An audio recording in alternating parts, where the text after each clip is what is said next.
दोस्तों, क्या आप जानते हैं इस गेहूं से बहुत ही शानदार और यम्मी खीर बन के तैयार हो सकती है। जी हाँ, आज हम गेहूं की खीर की रेसिपी आपके साथ शेयर करने वाले हैं, जो बहुत ही आसानी से बन के तैयार हो जाएगी। बहुत ही कम इंग्रेडिएंट्स के साथ बहुत सारी खीर हम बना के तैयार करने वाले हैं। तो चलिए शुरू करते हैं रेसिपी। सबसे पहले हमने यहाँ पे 1 कप कुटा हुआ गेहूं ले लिया है। ये गेहूं इन दिनों ही मिलता है और आसानी से बाजार में मिल जाता है, जिसको मैंने 2 बार धुला है और 3 घंटे के लिए गुनगुने पानी में भिगो के रख दिया है। सबसे पहली ट्रिक तो यही है दोस्तों कि इस जो गेहूं हम फुला रहे हैं उसको गुनगुने पानी में भिगोएं, तो ये जल्दी भीग के तैयार हो जाता है। अब ढक्कन बंद करके इसको 5 विशिल आने पर हमको गैस पे रख देना है और फ्लेम को स्लो टू मीडियम रखना है, बहुत तेज इसको बिल्कुल भी नहीं रखना है।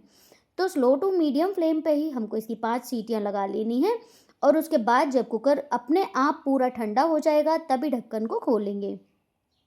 ढक्कन जैसे ही खोलेंगे फिर आप चेक कर लें कि गेहूं आपका अच्छे से पक गया है कि नहीं।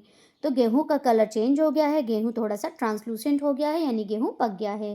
फिर भी एक दाने को दबाकर चेक कर लेते हैं। तो लीजिए, गेहूं एकदम पक गया है, दाना अच्छे से मिज गया है।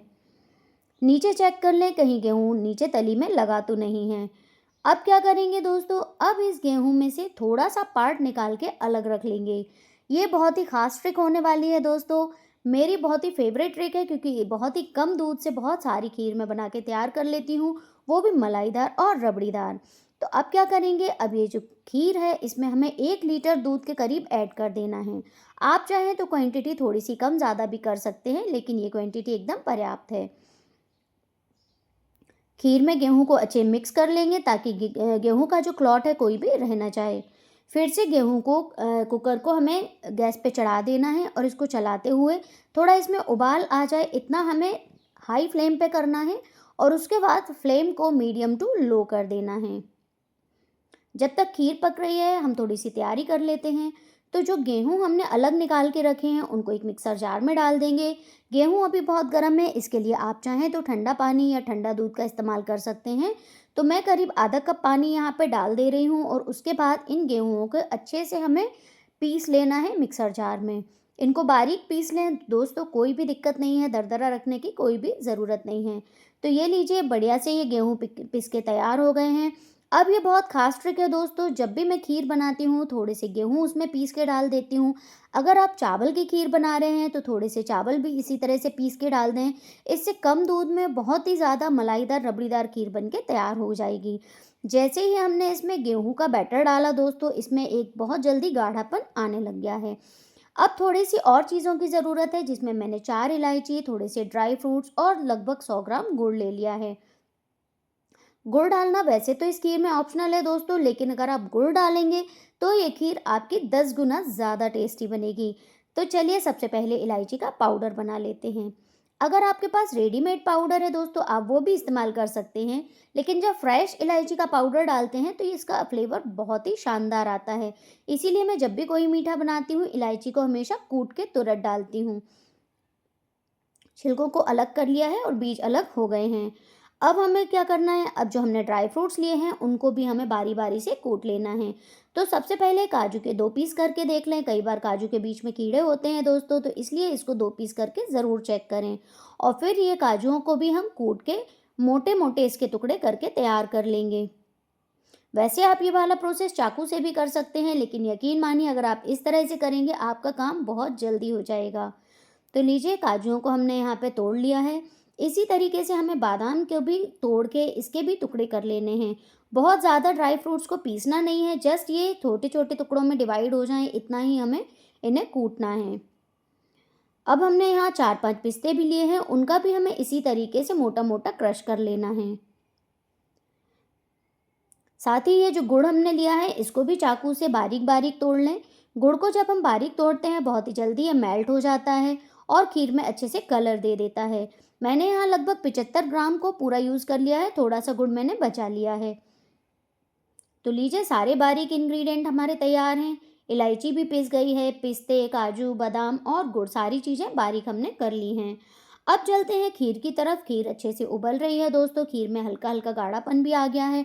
अब जो हमने इंग्रेडिएंट कट करके रखे हैं या क्रश करके रखे हैं उन इंग्रेडिएंट को हमें इसमें मिक्स कर देना है। खीर अभी से बढ़िया रबड़ीदार दिख रही है। तो सबसे पहले हमने इसमें इलायची का पाउडर ऐड कर दिया और फिर जो सारी चीज़ें हमने यहाँ पे ली हैं उन सबको एक साथ ही हमें डाल देना है। अब अच्छे से इसमें चम्मच चला लेंगे, क्योंकि जैसे ही हमने गुड़ डाला है खीर का कलर चेंज होने लगेगा और बढ़िया सा एक गोल्डन सा कलर इसमें आने लग जाएगा। दोस्तों, इसमें कुछ चीज़ें और भी आप डाल सकते हैं, जैसे अगर आपको पसंद है तो आप 4-5 काली मिर्च भी पीस के डाल सकते हैं। आप चाहें तो फ्रेश वाला कोकोनट भी ग्रेट करके डाल सकते हैं। आप चाहें तो इसमें चिरौंजी भी ऐड कर सकते हैं।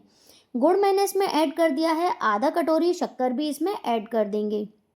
आप चाहें तो इस रेसिपी को पूरा गुड़ से या पूरा चीनी से बना सकते हैं, लेकिन जब आप पूरे गुड़ से ये बनाते हैं तो इसमें मिठास कम रह जाती है, और अगर पूरे चीनी से बनाते हैं तो इसका जो सौंधापन है वो नहीं आ पाता। इसलिए मैं आधा गुड़ और आधी चीनी यूज़ करती हूँ। तो मैंने आधा कप चीनी भी इसमें यूज़ कर दी है। खीर अच्छे से गाढ़ी हो गई है, कलर आ चुका है, तो फ्लेम को हम बंद कर देंगे। अब बहुत ज़्यादा इसको हमें नहीं पकाना है। अब खीर को हमने नीचे उतार लिया है, कुकर को आँच से नीचे उतार लेंगे और फिर इसको थोड़ा-सा चला लेंगे। और उसके बाद अब एक बहुत इम्पॉर्टेंट चीज़ है जो कि हमें इसमें डालनी है, जो कि है सफ़ेद नमक। जी हाँ, आप थोड़ा-सा जब इसमें नमक ऐड करेंगे तो इसका स्वाद 2 से 3 गुना बढ़ जाएगा। यही मेरी ट्रिक होती है दोस्तों। जब भी मैं खीर बनाती हूँ थोड़ा-सा नमक उसमें ऐड कर देती हूँ। इससे जो मीठापन है वो बैलेंस हो जाता है और खीर में स्वाद भी बहुत बढ़िया आता है। नमक को अच्छे से मिक्स कर देंगे।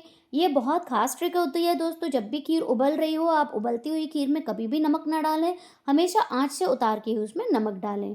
तो खीर बढ़िया से बन के तैयार है, तो इसको सर्व कर लेते हैं। जब भी आपके घर में मेहमान आएँ, आप ये स्पेशल शाही खीर उनको बना के ज़रूर खिलाएँ, क्योंकि स्वाद में ये बहुत ही शानदार होती है। तो आपको मेरी रेसिपी कैसी लगी दोस्तों? अगर आपको रेसिपी अच्छी लगी हो, तो लाइक, कमेंट, शेयर, सब्सक्राइब ज़रूर करें। आप इसको अपने मनचाहे अंदाज से डेकोरेट कर सकते हैं। मैंने यहाँ रोज़ पेटल से और ड्राई फ्रूट से इसको गार्निश किया है। आप चाहें तो इसको सिर्फ ड्राई फ्रूट से भी गार्निश कर सकते हैं। ये खीर आप एक बार ज़रूर बनाएं। बहुत ही शानदार, बहुत ही अल्टीमेट, टेक्सचर इसका बहुत ही मार्वलस है। मुझे तो इस खीर को बनाने के बाद बहुत तारीफ़ मिलती है। आप भी इसको बनाइए और आपको क्या कमेंट्स मिलते हैं मेरे साथ कमेंट बॉक्स में ज़रूर शेयर करिएगा। तो वीडियो अच्छा लगा हो तो लाइक, कमेंट, शेयर, सब्सक्राइब ज़रूर करें।